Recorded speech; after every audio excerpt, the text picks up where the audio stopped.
آمن الرسول بما أنزل إليه من ربه والمؤمنون كل آمن بالله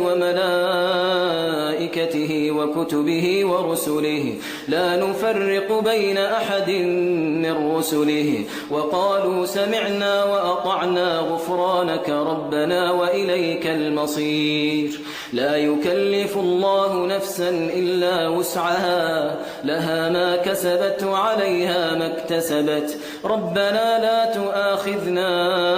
إن نسينا أو أخطأنا ربنا ولا تحمل علينا إصرا